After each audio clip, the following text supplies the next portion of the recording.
Elias Thorne sat by the floor-to-ceiling window of his penthouse, wrapped in a cashmere blanket that did nothing to warm the chill inside him. Outside, New York City glittered, cars crawling like ants, lights blinking from 1,000 windows, life moving fast and loud. But in here, everything was quiet, too quiet.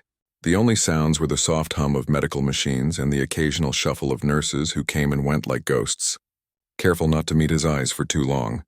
At 68, Elias had built an empire from nothing. He'd started in a garage with 2 borrowed beakers and a dream, and now his name was on hospitals, research labs, and medicine bottles across the globe. Thorne Biogenics wasn't just a company, it was a promise of longer lives, better health, cures where none existed. But now that promise had failed him. The doctors called it progressive multi-system autoinflammatory syndrome, a mouthful for a disease no one fully understood. His own immune system had turned against him, attacking his joints, his skin, his organs. Steroids, biologics, experimental gene therapies, nothing worked. Each treatment brought hope, then disappointment, then another layer of exhaustion. He'd stopped counting the specialists who'd flown in from Geneva, Tokyo, Boston, brilliant minds who left shaking their heads, murmuring about end-stage and palliative options. He didn't want palliative care. He wanted to live. But more and more he felt like a ghost already, watching the world through glass, unable to touch it. The only person who didn't treat him like a dying man was the night cleaner. She came in around 10 p.m., always on time, always quiet. She wore a faded navy uniform, her dark hair pulled back in a loose bun, and moved through the penthouse with a calm rhythm, dusting shelves, wiping counters, emptying bins, never rushing, never lingering. She never asked how he was feeling. She never offered empty platitudes like, "You're looking better today," or "Stay strong." Instead, she'd nod gently if their eyes met. Sometimes leave a fresh glass of water on his bedside table without being asked. One evening, after a particularly rough day, his hands swollen, his breath shallow, he knocked over his water glass while trying to reach for his pills. The glass shattered, water pooling on the marble floor. He cursed under his breath, frustrated and weak. Within minutes, she appeared, not with alarm, but with quiet efficiency. She knelt, cleaned the mess without a word, then placed a new glass filled just halfway on his nightstand. "You'll get through this," she said softly, not looking at him, but at the floor as she packed her supplies. It wasn't pity in her voice. It was certainty. Like she'd seen hard things before and knew they didn't last forever. Elias stared at her. "Why do you say that?" She paused, then met his eyes for just a second. "Because people like you don't give up, and the world still needs you." He didn't know what to say. No one had spoken to him like that in months. Not as a patient, not as a dying man, but as a person who still mattered. That night, as she was about to leave, he called out to her. She turned, wary but patient. He reached into the drawer of his bedside table and pulled out a sleek black credit card, glossy, unmarked except for a single silver stripe. His personal card, no limit, no oversight. He'd used it to buy yachts, fund labs, charter private jets. Now he held it out to her. "Take it," he said. She blinked. "Sir, I can't—" "Please," he interrupted, his voice weaker than he wanted it to be. "Do something good with it. Anything. Buy medicine for someone who can't afford it. Help your family. Plant trees. I don't care, just—" "Don't let it sit in a drawer like me." She hesitated, glancing at the card, then at his face. Sunken, pale, but with eyes that still held a spark. Slowly she took it. Her fingers brushed his, and for the first time in weeks he felt human contact that didn't involve a stethoscope or an IV needle. "Thank you," she whispered. "No," he said. "Thank you."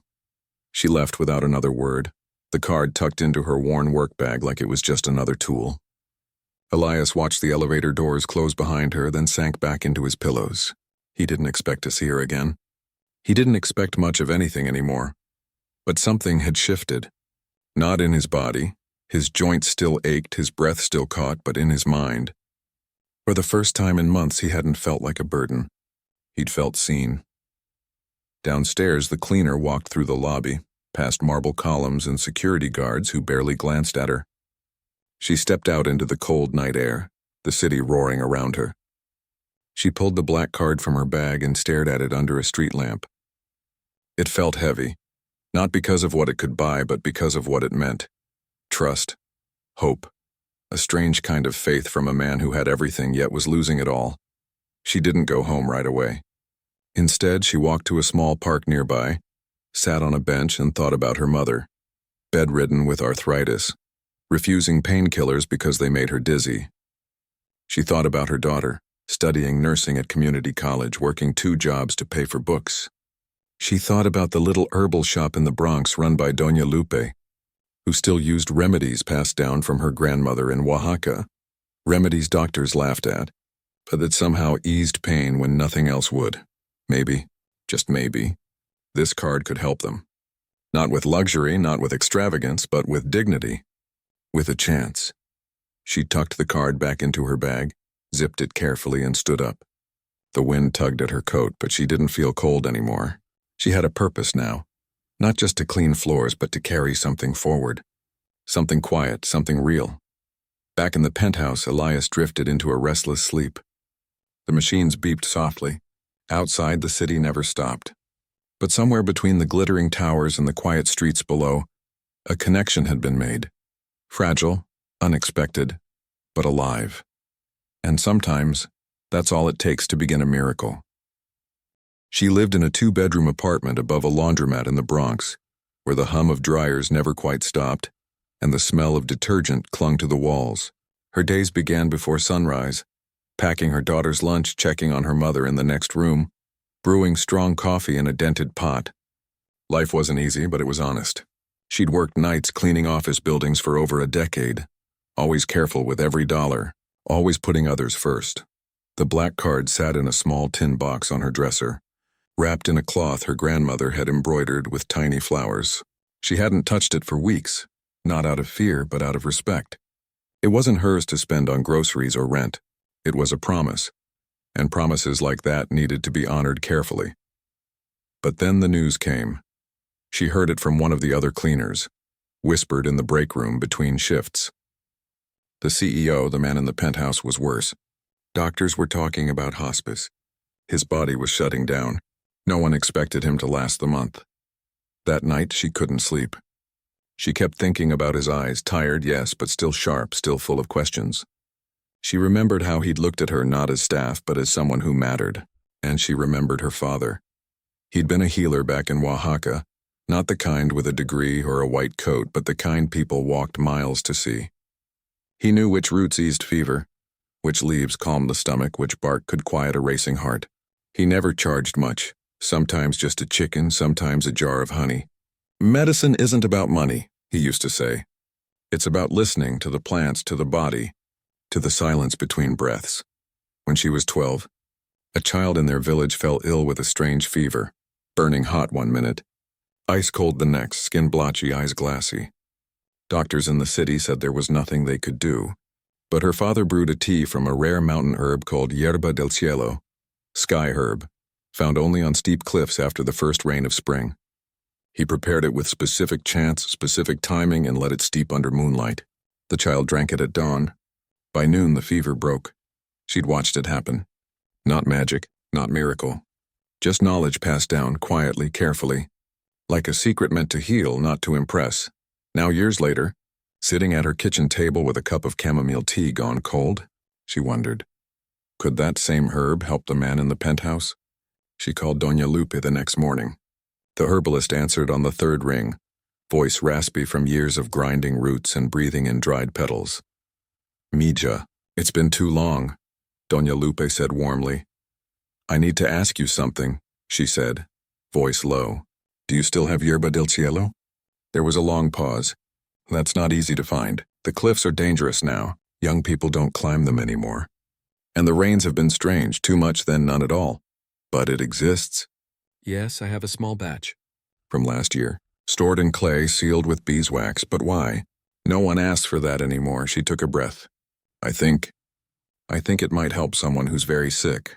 Someone the doctors have given up on. Doña Lupe didn't ask questions. She just said, come by after 5. Bring a clean glass jar.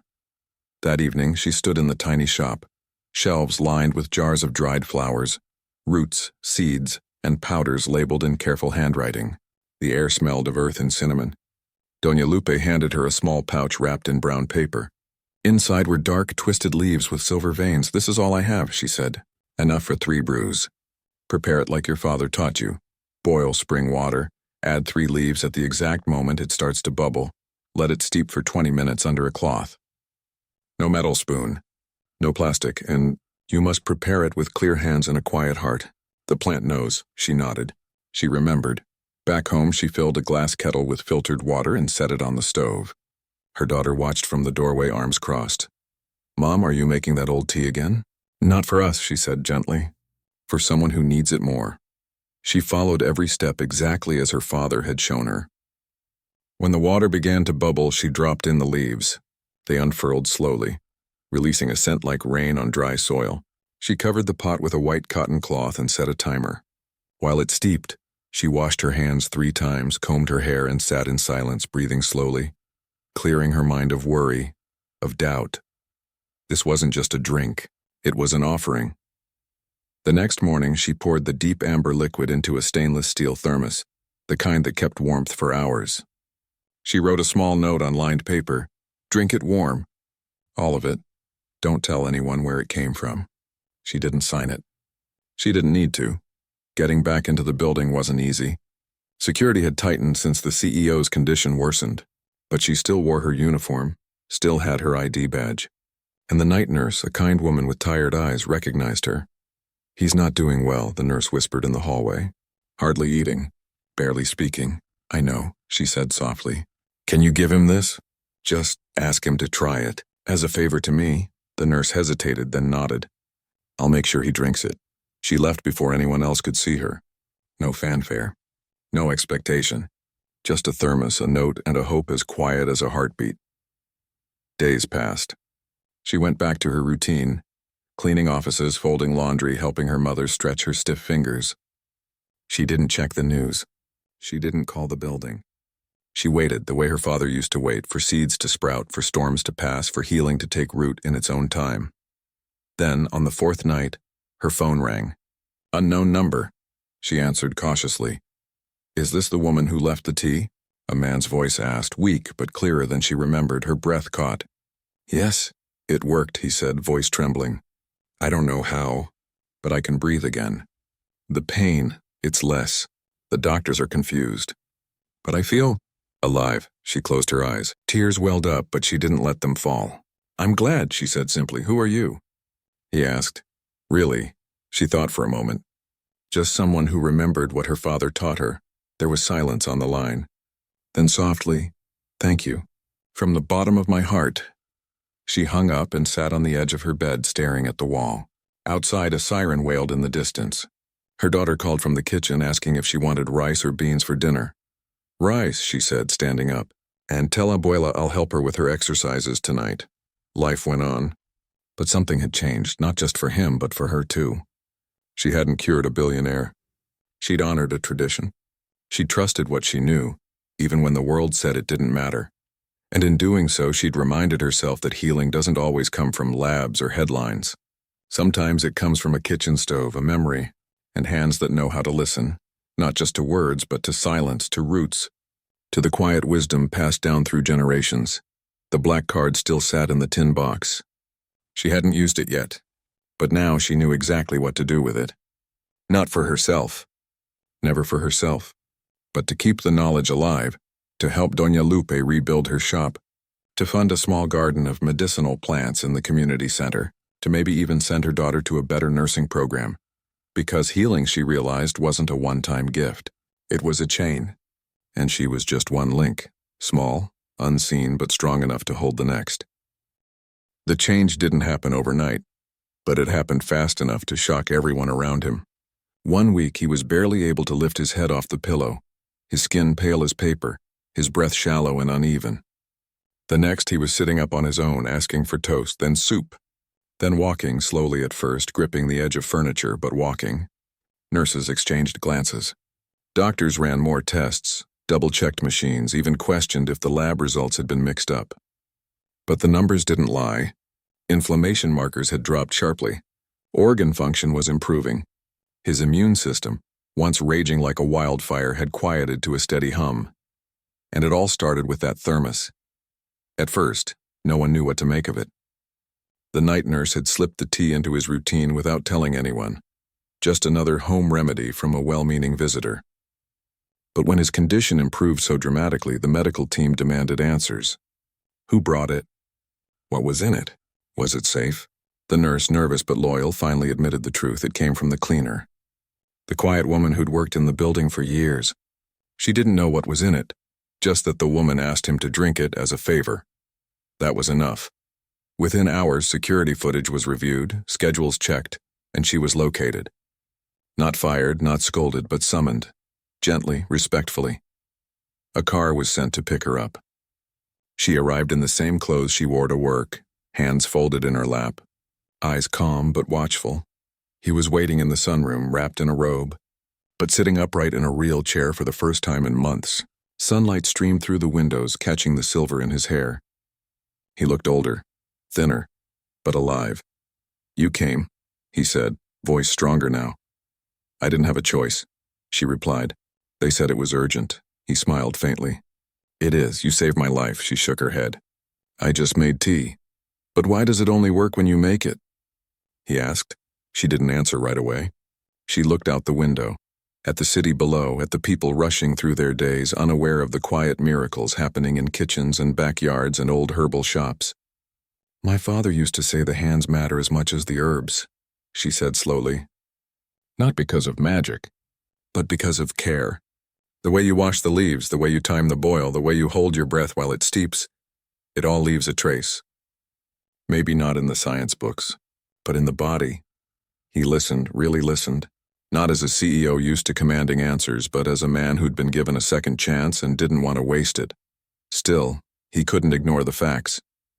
His team of scientists had already tried to replicate the tea.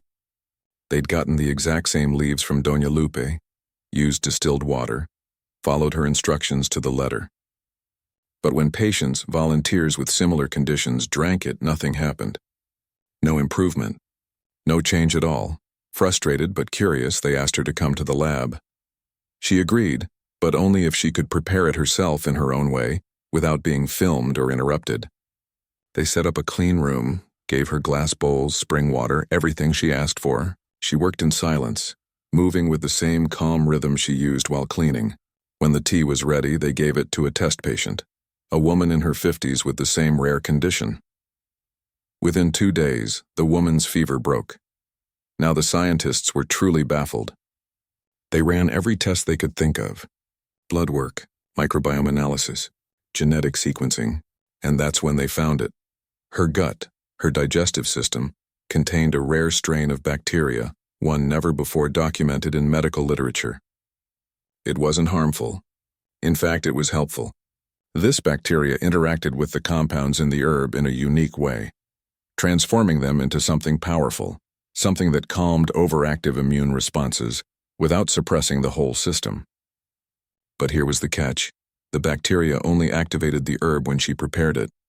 Her hands, her breath, even the natural oils on her skin during preparation seemed to play a role. It wasn't just what was in the tea, it was who made it. She wasn't just a carrier of knowledge, she was part of the medicine itself. When they explained this to her, she didn't look surprised. She just nodded as if she'd always known. "My grandmother had the same hands," she said quietly. "She could make a poultice that healed wounds in days. Doctors called it coincidence, but we knew better." He sat with that truth for a long time. All his life he'd believed in data, in patents, in controlled trials. And now the cure that saved him wasn't something he could bottle and sell. It lived in a person. In her history, her heritage, her humanity. He made a decision that day, not as a businessman, but as a man who finally understood what real value looked like. He offered her a partnership, not a salary, not a handout, but a real seat at the table. He wanted to build something new, a research initiative that honored both science and tradition. He'd fund it fully. She'd lead it. And the first rule: nothing would be patented, nothing would be locked away. The knowledge would be shared, the treatments made accessible, especially to communities that had been ignored by big medicine for generations. She didn't say yes right away. She went home. She talked to her mother. She talked to Doña Lupe. She prayed, Not in a church, but in the quiet of her kitchen, hands resting on the counter where she'd brewed the tea. The next morning, she returned to the penthouse. Not in her uniform, but in a simple dress, her hair neatly braided. "I'll do it," she said, "but only if we do it right. No shortcuts, no secrets, and no turning people into products." He looked her in the eye. Agreed. From that day on, everything changed. She stopped cleaning offices at night. Instead, she walked into labs, not as an outsider, but as a guide. Scientists who once spoke only in jargon began learning about ancestral plants. Botanists traveled to remote villages to document healing practices before they disappeared. And slowly, carefully, a new kind of medicine began to take shape. One that didn't choose between science and tradition, but wove them together like threads in a strong, healing cloth. As for the tea, she still made it for him once a week. Not because he needed it to survive anymore, his body had stabilized, but because it reminded them both of where they'd started. Of the night a dying man gave a cleaner a black card and she gave him back his life, one quiet cup at a time, and in a world obsessed with speed and scale, they proved something simple but powerful. Sometimes, the most advanced cure isn't found in a test tube. It's found in a person who never stopped believing in the old ways and had the courage to share them. The lab didn't look like the ones on TV. No flashing lights, no robots, no people in full-body suits. It was quiet, warm, and smelled faintly of dried herbs and clean linen. Sunlight poured through wide windows, and instead of sterile white walls, there were shelves lined with clay pots, woven baskets, and glass jars filled with roots, flowers, and powders labeled in careful handwriting. In one corner, a small altar held candles and photos of elders.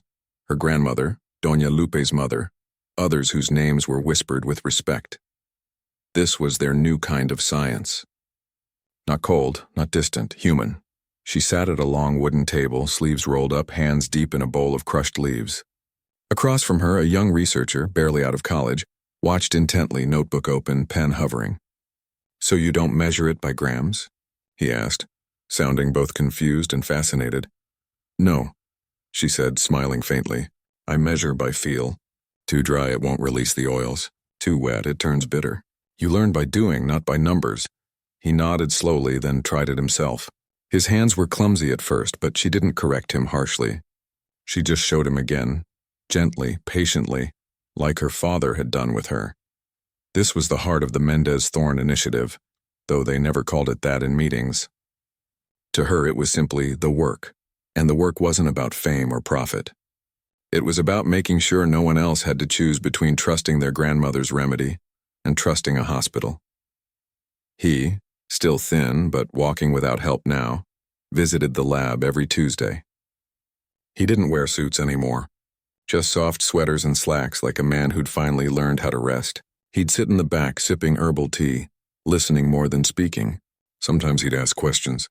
Sometimes he'd just watch her teach a group of nurses from rural clinics how to identify medicinal plants or prepare simple tinctures. "What surprises you most?" she asked him one afternoon as they walked through the rooftop garden they'd built together. Rows of mint, echinacea, feverfew, and even a small patch of yerba del cielo, grown from seeds Doña Lupe had saved for decades. He thought for a moment. That the answer was never in a pill. It was in a person. In you. She looked down, brushing a leaf from her sleeve. "It wasn't just me. It was my father. My grandmother. The women in my village who never got credit for keeping people alive with what grew in the dirt." He nodded.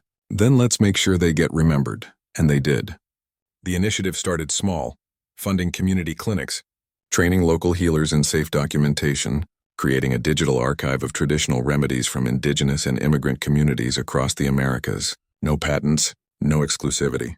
Everything was open source, shared freely with health workers, who served neighborhoods Big Pharma had long ignored. But not everyone was happy at a board meeting. Back at Thorne Biogenics headquarters, a sleek tower downtown where the air smelled like coffee and ambition, some executives pushed back. "This isn't scalable," one said. "You can't build a business model on feel and tradition." Another added, "What if someone gets hurt? We're liable." He listened quietly, then leaned forward. "We've spent billions chasing cures that treat symptoms, not people. This treats the whole person, their history, their home, their hope. And if that's not scalable, then maybe we've been measuring success wrong all along." Silence followed. Then slowly a few nodded, not all, but enough. Back at the lab, she kept working. She traveled to a Navajo community in New Mexico, learning about sage and juniper. She visited a Haitian elder in Miami who used bitter melon to manage blood sugar. She recorded stories, not just recipes, because healing, she knew, was tied to memory, to land, to language. One evening, after a long day of interviews, she sat with him on a bench outside the lab. The city hummed around them, but here, under a sky just beginning to show stars, it felt peaceful. "Do you ever worry," she asked softly, "that they'll try to take this from us? Turn it into something it's not?" He didn't answer right away. Then he said, "They already tried. Last week, a competitor offered to buy the exclusive rights to your microbiome strain. I told them it's not for sale. Never will be." She looked at him, surprised. "You said no?" "I didn't just say no," he said, voice firm. "I told them that some things belong to the earth, not to corporations. And if they try to patent a woman's gut bacteria, they'll have to go through me and every healer, every community, every patient who's finally being seen." She smiled then, a real one, the kind that reached her eyes. "Good." They sat in silence for a while, watching the lights flicker on in nearby buildings. Somewhere a child laughed. A bus rumbled past. Life, ordinary and beautiful, went on. Later that week, she received a letter from a clinic in Guatemala. A young boy with the same rare condition as the CEO had been given the tea, prepared by a local healer trained through their program. He was improving. His mother sent a photo. The boy sitting up in bed holding a cup, smiling. She pinned the photo to the wall in the lab right next to a faded picture of her father. This was the real victory. Not headlines, not awards, but a child drinking tea in a small village, breathing easier because knowledge had been passed, not sold, not hidden, but shared. He saw the photo the next time he visited. He didn't say much, just stood there for a long moment, then placed a hand on her shoulder. "You did this," he said. "No," she replied. "We remembered together." And in that moment, the line between healer and healed, between giver and receiver, blurred into something deeper, a partnership built not on power, but on trust. On the quiet understanding that sometimes the most powerful medicine isn't invented. It's inherited and protected and passed on hand to hand, heart to heart. The world kept spinning. But in this little lab, in this quiet corner of the city, something new was growing. Not just plants, but possibility. And it all started with a thermos, a black card, and the courage to believe that wisdom doesn't always wear a lab coat. Sometimes it wears a worn-out uniform and walks in after midnight, ready to clean the floors and heal the world one cup at a time. 2 years had passed since the night a dying man handed a black card to a cleaner and changed both their lives forever. The city hadn't changed much, still loud, still rushing, still full of people trying to get somewhere fast. But in a quiet corner of it, something slower and deeper had taken root. She stood on a dirt path in the highlands of Oaxaca, the morning sun warm on her back, the air thick with the scent of pine and wet earth. Around her, women from the village gathered, baskets in hand, pointing out plants to a small group of students, nurses, herbalists, even a few doctors from the city who'd come to learn, not to lecture. She wasn't teaching them how to replace modern medicine. She was teaching them how to listen, to the land, to elders, to the quiet wisdom that had kept communities healthy long before pills came in bottles. Back home, the lab had grown, not in size but in reach. What started as a single room in a New York building was now a network: clinics in Puerto Rico, community gardens in Detroit, training centers in the Philippines. All connected by one idea: healing belongs to everyone, not just those who can afford it. No patents, no paywalls, just knowledge, shared freely like seeds passed from hand to hand. He rarely came to the lab anymore. Not because he'd lost interest, but because he'd finally stepped back. He'd sold his shares in the old company, kept only enough to fund the initiative, and moved to a small house upstate. Wood stove, vegetable garden, porch swing. He still wore sweaters, still drank herbal tea every morning, but now he grew some of the herbs himself. His hands, once used to signing billion-dollar deals, now dug in soil, pruned branches, and wrote letters to lawmakers urging them to protect traditional healers' rights. People sometimes asked if he missed the spotlight. He'd just smile and say, "I spent 60 years trying to fix the world from the top down. Now I'm learning to heal it from the ground up. One afternoon, she returned from Oaxaca and found a package waiting at her door.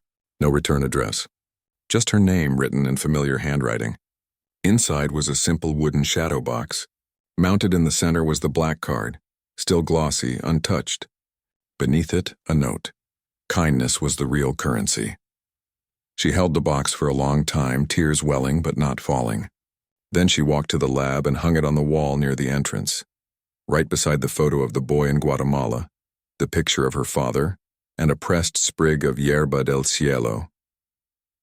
It wasn't a trophy. It was a reminder. Later that week, she gave a talk at a community health conference, not on a stage, but sitting in a circle with others, sharing stories instead of statistics. A young woman raised her hand. "How do you stay hopeful?" she asked, "when the system feels so broken?" She thought for a moment. "I don't try to fix the whole system," she said. "I just tend to my corner of it. I teach one person. I grow one plant." I listened to one elder. Hope isn't a big thing. It's 1,000 small ones, stitched together. Afterward, an older man approached her. Gray hair, kind eyes, wearing a simple suit. He didn't introduce himself. He just handed her a small clay jar sealed with beeswax. "My grandmother used this for lung sickness," he said. "I've been looking for someone who'd understand how to use it." She took it gently. "Thank you. We'll document it, share it, honor her." He nodded, eyes glistening. "That's all I wanted." That night she sat with her daughter on their old apartment balcony, the laundromat still humming below, the city lights stretching into the distance. Her daughter was now a nurse working at a community clinic that used some of the remedies they'd helped revive. "Do you ever think about how different life could have been?" her daughter asked, sipping chamomile tea. "Every day," she said, but not in a what-if way, more like gratitude. That one act of trust, him giving me that card, opened a door I didn't even know was there. They sat in comfortable silence for a while, watching a plane trace a line across the sky. "You know," her daughter said softly, "people tell our story like it's a fairy tale. Rich man saved by poor woman. But it wasn't like that, was it?" "No," she agreed. "It was two people who were both broken in different ways. And instead of looking away, they saw each other. That was the truth no headline could capture. It wasn't about wealth or status. It was about dignity. About the moment a powerful man chose to believe in someone the world ignored, and the moment a quiet woman chose to trust that her knowledge mattered. Now, their work lived on, not in headlines, but in clinics where a diabetic patient learns to use bitter melon alongside their insulin, in schools where kids plant medicinal gardens, in villages where elders are recorded not as relics but as living libraries. He visited her one last time that fall. Not for business. Just to say goodbye. His health had been steady, but age was catching up. They sat on her porch sharing a pot of tea she'd made that morning. "I never thanked you properly," he said.